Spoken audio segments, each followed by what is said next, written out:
ஹாய்மா, தயிர் சாதம் கற்று தரேன்ட்டு தப்பாக நினைக்காதீங்க. தயிர் சாதமே வெரைட்டியாக நம்ம நிறைய வகையில் பண்ணலாம். இன்றைக்கி பண்ணியிருக்கிறது எப்படின்னா, இந்த தயிர் சாதம் சாப்பிட்டிங்கன்னா தயிர் சாதம் யாருக்குமே பிடிக்காது உங்களுக்கெல்லாம். ஆனால் தயிர் சாதம் இந்த மாதிரி பண்ணி பாருங்கள், ரொம்ப டேஸ்ட்டாக இருக்கும். சாதத்தை நல்லா குழந்தை வச்சுருக்குங்க, குக்கரில் வச்சுட்டு அதுக்கப்புறமா இஞ்சி, பச்சை மிளகா, உப்பு போட்டு மிக்சியில் கிரைண்ட் பண்ணிவிடுங்க. அதை எடுத்து நல்லா பிழிஞ்சிடுங்க. பிழிஞ்சிட்டு அதுக்கப்புறமா நம்ம கடுகு, உளுத்தம்பருப்பு, கடலப்பருப்பு, பெருங்காயத்தூள் போட்டு கருவேப்பிலையும் கொத்தமல்லியும் பச்சையாக கட் பண்ணி போட்டுருங்க. பொடிசாக நறுக்கி ஊற்றிடுங்க. ஒரே ஒரு 2 ஸ்பூன் தயிர் போட்டு மீதி மொத்தம் பாலை ஊற்றி இந்த மாதிரி லிக்விடாக கலந்துருங்க.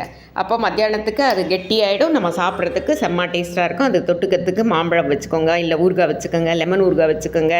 செம்ம டேஸ்ட்டாக இருக்கும். தயிர் சாதம் நீங்கள் வேணானே சொல்ல மாட்டீங்க. உடம்புக்கும் நல்லது, பாடி ஹீட்டும் குறைக்கும், நம்ம உடல் நலத்துக்கும் நல்லது. ஓகே, தயிர் சாதம் செய்து கற்றுக்குங்க. தேங்க்யூ. லைக் பண்ணுங்கள், ஷேர் பண்ணுங்கள், சப்ஸ்கிரைப் பண்ணுங்கள்.